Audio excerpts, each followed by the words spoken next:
Adelante y bienvenida a Epicentro, señora Ortiz. Muy buenas noches. Buenas noches, muchísimas gracias por la oportunidad, aunque es un No la tema escuchamos, nada agradable que tratar. pero vamos a ver si mejora el audio. El día de hoy ustedes, junto con organizaciones de defensa de derechos humanos, han ofrecido una conferencia de prensa y han señalado la ilegalidad de la norma y el desamparo en el que dejan a las víctimas y a los familiares de las víctimas de derechos humanos quienes no encuentran justicia. Por un lado, los defensores de la ley de amnistía dicen, por fin las familias van a descansar, por fin Fernando Rospigliosi dice, las víctimas son los militares.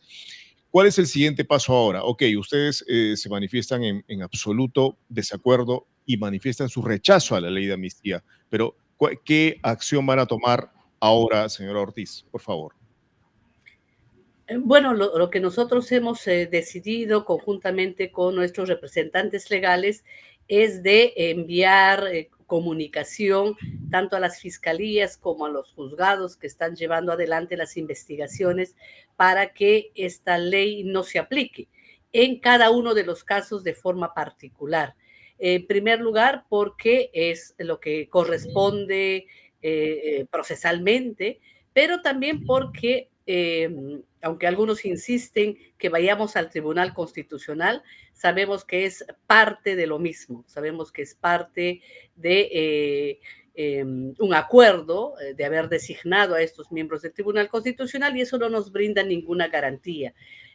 Los que sí han estado haciendo resistencia frente a estas leyes ilegales, inconstitucionales, en contra de todo el sistema internacional de protección a los derechos humanos, han sido los fiscales y los jueces. En la ley que se dio el año pasado sobre el tema de la prescriptibilidad de los delitos de violaciones a los derechos humanos, de 50 pedidos que presentaron los procesados, solo en 49, solo en un caso fue admitido y 49 casos rechazaron este pedido. Entonces, creo que hay una resistencia ética, profesional desde los sistemas de justicia, ¿no? Y es el camino que nosotros vamos a recurrir para que el pronunciamiento sea caso por caso, ¿no? Ahora, Daniel comentaba que el señor Rospigliosi decía en su alocución en el Congreso, antes de pasar a la votación el día de ayer en la Comisión Permanente, que las víctimas son los policías y militares procesados, condenados, porque desde su punto de vista son perseguidos, son unos perseguidos por la justicia.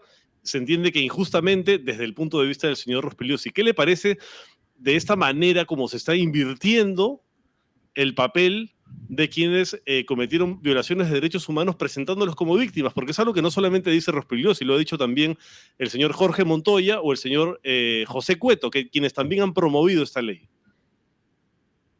Bueno, sin duda hay mucho interés, no solamente de los militares y policías violadores de derechos humanos, sino también de quienes los protegen, como algunos partidos políticos o los congresistas, en este caso muy particular, de cambiar toda la historia de nuestro país y, por supuesto, generar una narrativa distinta que tenga de alguna manera el respaldo ciudadano. Yo creo que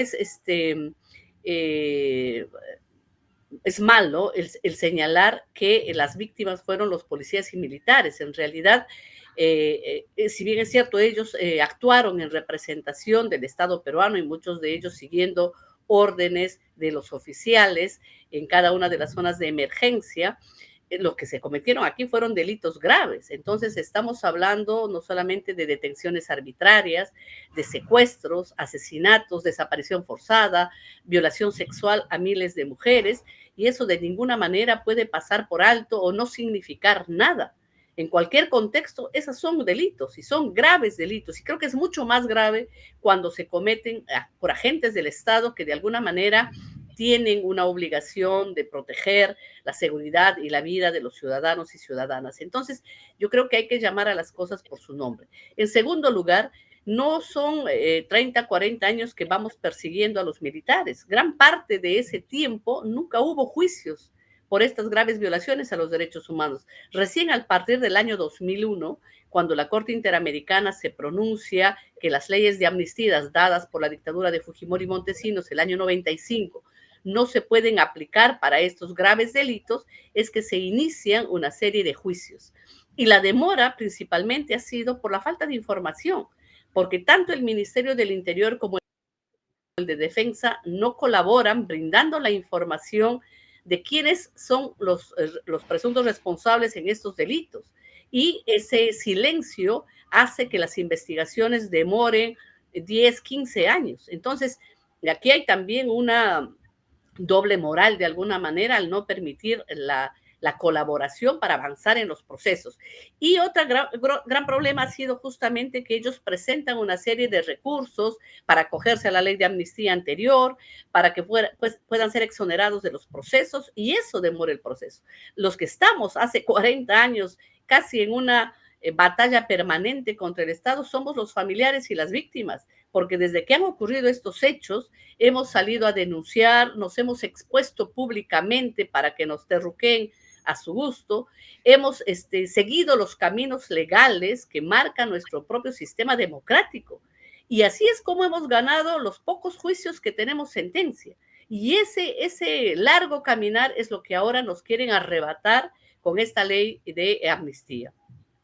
Señor Ortiz, por último, ustedes dijeron hoy en la conferencia de prensa, cito, sabemos que hay amenazas, o sea, ustedes se referían a los jueces que puedan inaplicar la ley de amnistía en el momento en que condenados y procesados lo soliciten. Entonces, ante esa circunstancia, ustedes decían, sabemos que hay amenazas que se pretenden dar contra jueces y fiscales a través de la Junta Nacional de Justicia y otros medios. ¿Tienen ustedes información al respecto? Bueno, públicamente, ya desde el año pasado, cuando los jueces de forma masiva decidieron no aplicar esta ley de la prescriptibilidad de los graves delitos de violaciones a los derechos humanos, una y otra vez congresistas han salido a decir que los van a denunciar, que hace falta reorganizar tanto el Ministerio Público como el Poder Judicial. Y creo yo que esa es la principal amenaza que están ahora teniendo quienes hacen prevalecer toda la jurisprudencia de protección de derechos humanos. Ese es el riesgo que ahora estamos corriendo, y ese quizás mucho más dado el que los jueces y fiscales decidan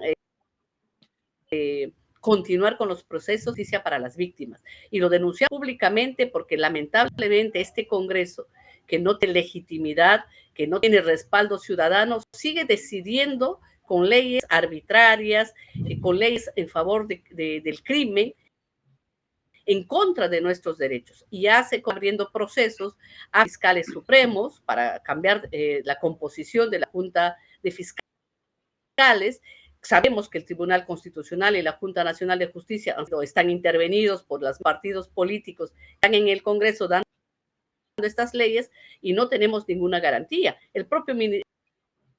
La propia Defensoría del Pueblo o el propio Ministerio de Estado respaldando los derechos que nos asisten a la verdad y a la justicia a las víctimas. Entonces estamos en una total desprotección, y eso hay que denunciar. Además, en un cogobierno ejecutivo, Congreso, que no tiene preocupación en temas de derechos humanos y más bien actúan con una desvergüenza total para desacatar inclusive las recomendaciones del propio sistema interamericano de las Naciones Unidas. Entonces, sí creo que hay un peligro de que puedan dar o sacar algún tipo de leyes que puedan querer cambiar a estos jueces, pero igual nosotros como familiares no solamente vamos a estar atentos y vigilantes, sino creo que hay una obligación también de la ciudadanía de denunciar lo que aquí viene ocurriendo, porque en este caso somos las víctimas de este periodo 1980 al 2000, pero creemos que este es como un globo de ensayo y que ahora viene esta amnistía y que más adelante van a sacar otra para aquellos policías y militares responsables de otras graves violaciones a los derechos humanos que se han cometido en nuestro país entre noviembre del 2020, diciembre del 2022 y enero del 2023. Lo grave de todo esto es esa práctica que se convierte en sistemática de violaciones a los derechos humanos con total impunidad, frente a un Estado que no hace nada para cambiar la formación y la deformación de nuestros policías y militares, y que terminan recurriendo al asesinato como una salida fácil a cualquier problema social que hay, y luego la justificación perfecta de que las víctimas son violentistas o terroristas. Y eso es lo que hay que frenar con leyes que garanticen derechos. Todos tenemos derecho a la justicia, está establecida en la propia Constitución, y ahora resulta que las víctimas del periodo 1980 al 2000 somos discriminados y ya no tenemos ese derecho a la justicia porque se quiere privilegiar por encima de esos derechos a malos elementos del ejército, de la marina y de las fuerzas policiales que cometieron graves delitos en contra de población indefensa. La mayoría fue sacada de su domicilio, de sus viviendas, cuando estaban durmiendo. Nadie tiene un proceso abierto ni ha sido sentenciado por haber cometido un delito.